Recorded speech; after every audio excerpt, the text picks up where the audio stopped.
بسم الله الرحمن الرحيم الحمد لله رب العالمين الصلاة والسلام على أشرف الأنبياء والمرسلين سيدنا محمد وعلى آله وصحبه أجمعين السلام عليكم ورحمة الله وبركاته. وعليكم السلام ورحمة الله. هردفتوني خينيا خنين بيخيسا في آل جرتن خنين نبرت يركم تانيلين أكسما خنين سجنتا خينيا كنا خرا يوتيوباتين أكسما فيسبوكان بيجيدان هردفتن هندينو سلامتان أني راخات إسنين برتي هذاك أبدو السلام عليكم ورحمة الله وبركاته إسنين جيش وربادا أبلين أرانتا نجا سجنتان إيروك أبتيد في مالي جيشون كسنين نورو نيم بيخاسي ككنا يتن نيم أرانتا نا نيم أجندا غدا خيستو بها أوروميا بها إثيوبيا أكان أمو حواسا كنيو كنامبولا نيم دينك ساتي والكابتو لما أما ميديا واسمه غرغرة اللي فجأة جرودة إيشا خنا رتي كيسوما أداك أبدي قام وانسان كيستي كلتي دان يرو إيرا هرما چاتوري أبليس خينيا مكايسا إسمرة برا إسا كبدي تين كيسوما كبدي سنيدو فجر خراون دان إسنندينو إن شاء الله أكا شير لايك أكا وطن أسمان غمانان إسن أفيرا كلتمان غرا خيسوما خينياتي إن شاء الله إسن دبرسا السلام عليكم ورحمة الله. وعليكم السلام ورحمة الله وبركاته. هايه ميغا مكاخي سنيفي بكر رالتن إيسجراتن خنا جوابنا إن شاء الله داود تطاف. مكان كيا وشريف عبد الطاهرين جاما. جراتا مقالة وداي. هجين تيا في دون تيا لي في بيرون تيا لنا أوداي. مياتي أرنتنا مالتو خرا خينيا خنا سيفتي. وندي خرا خنا نفيدي. namni numa dubbata malee waan rakkina uumame kanaa fi haalata uumame kana wannin arke hubannoo takka namni qabu hin jiru. Namuu yaaduma isa fakkaate waanuma isa fakkaate qeeqa isa fakkaate haalata isa fakkaate dubbata malee namni daldalaas haa ta'u dillaalaas haa ta'u hojjetaas haa ta'u namni waan tana keessa beekee dubbatu hin jiru. Waa'ee dhimma jimaa kana. Waa'ee dhimma jimaa. Jimaan akkana ta'e. Akkaste jimaan urraa dhoorkan mootummaa akkana nu godhe akkana taanee malee wanni tun akkamitti akkas taatee namni keessa beeku hin jiru. Anquuqama waan tana waaniin keessa beekuuf bakka isiin irraa kaatee bakka itti dhumte bakka ammarra jirtu waaniin beekuufiin waan kana dubbachuu fedha. Okay, mema rakkinni meeroon dhiyeenya kanatti keessattuu ulamaa'idha manguddoo manni keenya hundinuu bakka jiran namoota dhimma diinagdee harargeedhaaf uummata dhukkubbii itti ta'e karaa adda addaatiin kaanis du'aa godhuudhaan lallabamaa jira. Hanga ammaatti akkuma itti fufeetti jira. Rakkoon maaltu uumame? Egaa bar akkuma teetteetti duraan dursee waan ta'e kanarratti nama waan tana sagalee ta'ee hawaasa kana keessa jiru hawaasni afaaniin garaan dubbachuu irraa dubbate waan tana bulchitoonni harargee lameenitis waa hundaas afaanti wallaalanii mootummaallee waan tana waan haalaataa siin beekneef akkatti dhiyeessanii akkatti gaafatan afaan wallaalan. Naannoon Oromiyaa jechuudha. Naannoon Oromiyaa. Godinni lameen Oromiyaas federaalaas akkatti gaafatan waan kana wallaalaniif nama sagalee ta'ee hawaasa guddaa kanarraa dubbatee as bahee dubbatee du'aadhaan rabbi kadhaadhaan hawaasa kanarraa dubbatee Sheekh Usmaan Durriidhaa qaceelloo galateeffachuun barbaada. Waan hawaasa keessa dubbatu jiru dubbate waan namni nama qabatee deemu jiruun dubbate. Tanaafuu agalatoomuu jaa anillee achumarraa ka'eetiin yoo waan kana ifa baaste furmaata dabalataa ni taajji'ee waan hin yaadeefin waan kana dubbachuu fedhe. Akka hawaasaattis akka sheekaniittis waan kana keessa isaa gadi fageenyaan sirriitti akka hubataniif jecha. Akka hubatan jechaan waan kana dubbachuu fedhe. Sana waliin na kaase. Quuqamu akka Sheekh Usmaan kaasanii na kaase. Hayyee. Jimaan duraan akkamii amma maaltu itti ta'e? maal rakkoot jira rakkoon jimaarratti jalqaba duraan ergamaa ture ammas amma gaa rakkoo yaa'ii wanna maali uummanni akka jirutti iyyaa jira maalirraa ka'ee rakkina jijjiiramni jimaa kana keessa dhufe maali? Baara akkuma jetti duraan dursee dubbiin jimaa tun dubbii ijoodha. Ayyee. Akka summii dhukkuba bolootikaatiin daran illee wal qabatteeti. Ayyee. Wanni kun waan guddaa ta'eef. Duraan dursee waa'ee jimaa tana yoo akkaataa durti ture irraa si'as kaase akkaataan duraan dhageenyallee wal akkaataan illee duraan dursee jimaan kun gaafa inni bara inni oomisha biyya alaatii dhiyeeffamee galii madda galii Itoophiyaadhaaf ta'uu eegalee gaafa Haile Sillaaseeti. Haile Sillaasee keessa eegale. Haile Sillaasee keessa eegale. Akkanaan qorannoodhaan rageetti odeeffannoo gahaa ta'etti. Sanirraa eegalee gaafa san jimaan san biyya tamitti daldalli walirraa bittaan gurgurtaan gaggeeffamti. Karaa dirraa kanaan karaa jabuutii kanaan.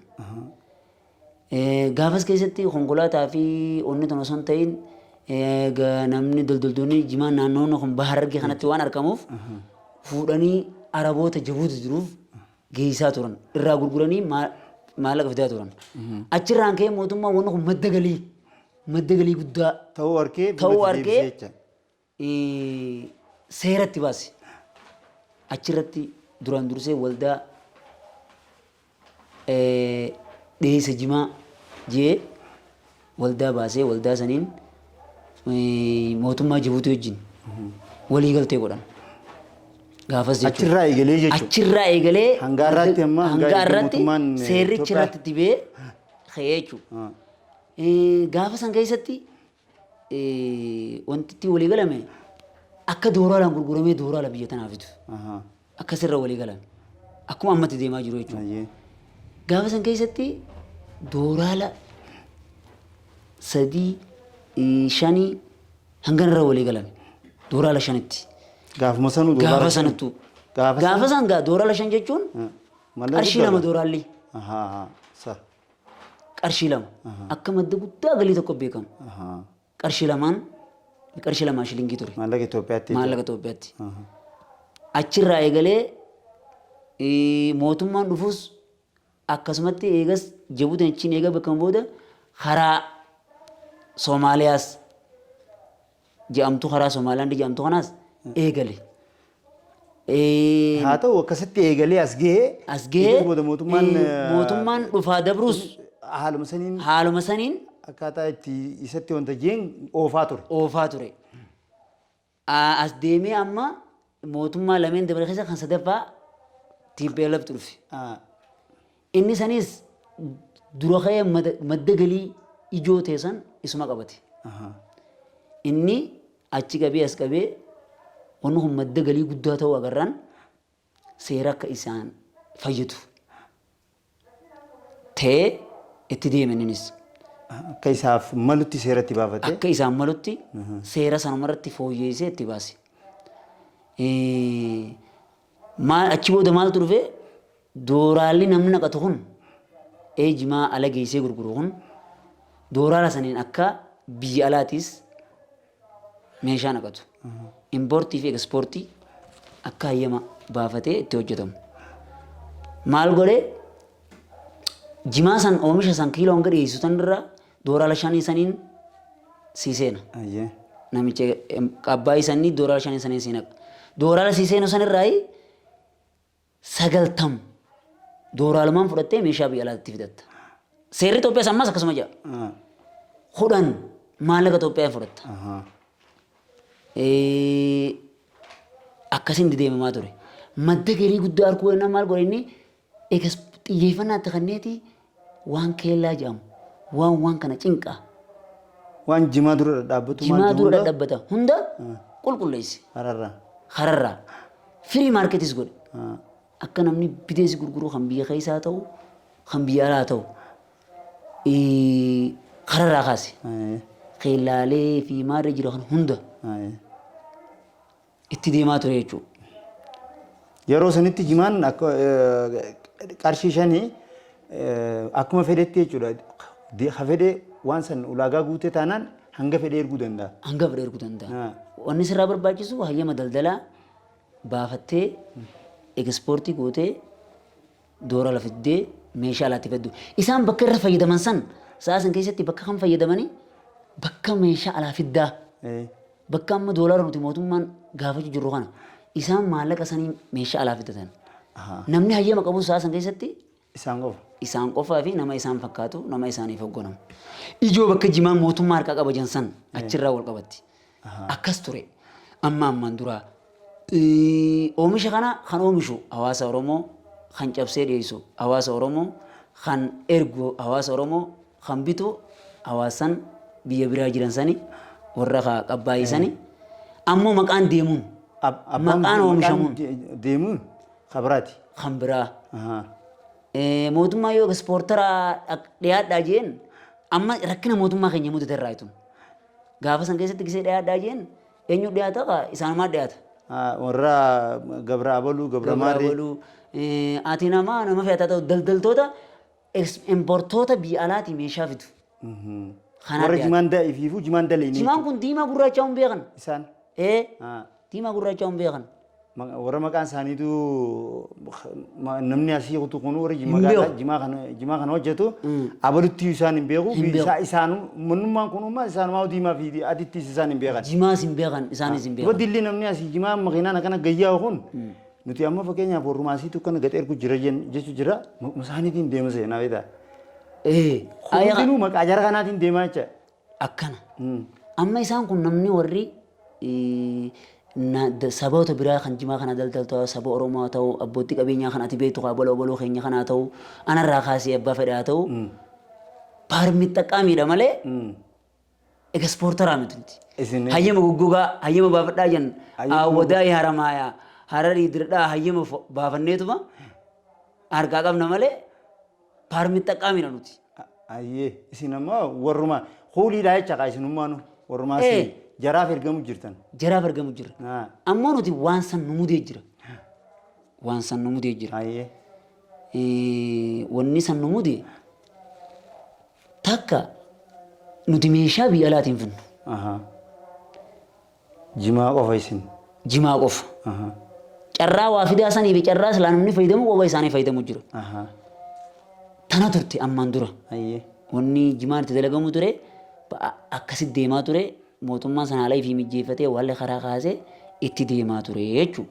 Ammaan dura akkas gaafa sanarraa kaasee ilaa osoo jijjiirama kana achitti akkasitti deemaa jire jimaa nama kontoroolaan turre isaanii harka qabamure madda galiitu isaanii waan beekaniif wallee haala mijjeessanii itti deemaa ture jee seeraan haa taatu seera alaan haa taatu. Kun ammoo waanuma rabbiin sanirraa isaa wooma hambaa isaanirraa hafee asii dillimmaan tana asii hojjetu waanuma hambaa isaanirraa hafeetu kasaati jecha. Akkana.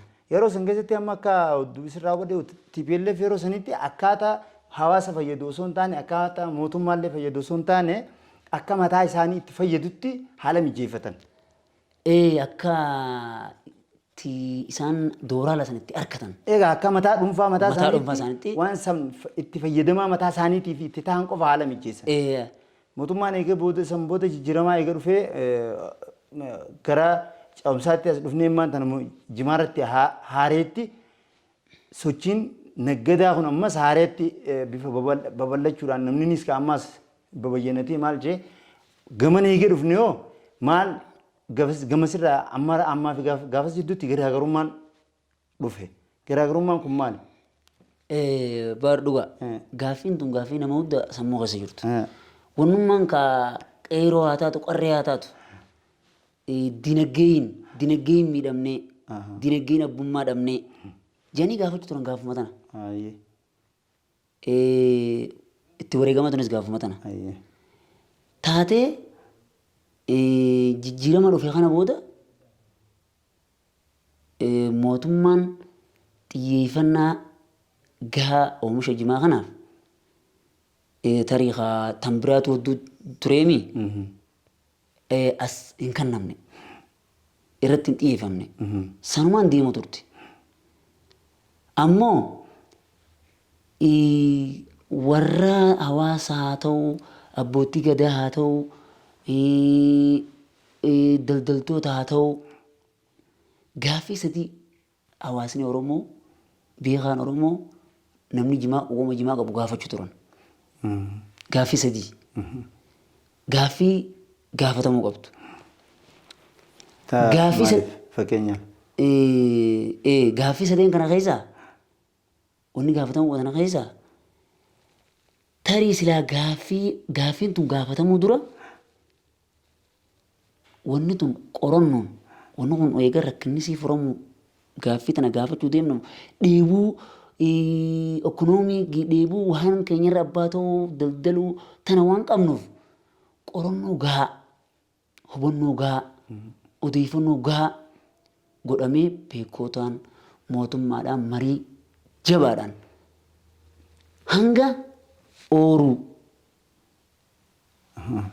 kaatee daldalaa xiqqaan daldalaa guddaan dhiyeessaan ekspoortaraan qabbaayiidhaan bakka itti gurguramu takkatti gaggeeffamee qoratamee tuyyoo taate hawaasaaf. Yoo kana goone hawaasa ni miti mummiitu. Yoo ni miti Yoo kana goone yoo fayyadamaa akkamitti akka ta'an.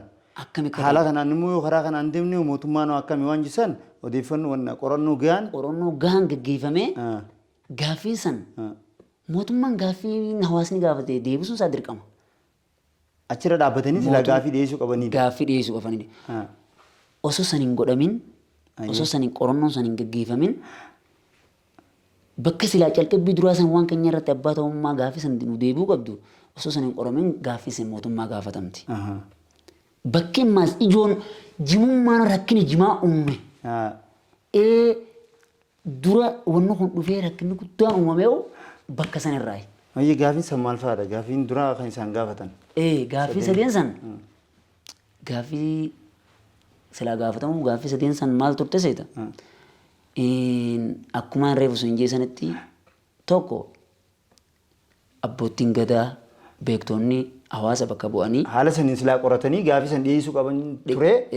Garuu hanqate gaaffii isaanii san ta isaan dhiyeessan san fakkeenyaaf. Tan isaan dhiyeessan san maal turte seeta? Tokko waan keenyatti abbaa ta'uu qabnaa. Tun gaaffii ooloo Oromoo wayiin hawaasa jimaa oomishu wooma fadhee haa daldalu. Waan keenya irratti nuti abbaa ta'uu qabnaa. Itti aanuu qabnaadha. Itti aanuu qabnaadha. Gaaffii liqiiti. Tan lamaffaa wanni keenya kun gatiin isaa rakishaa. Nuu qaalaa'uu qabaadha. Eessa qaalaa'uuf as moo achitti baananiiti?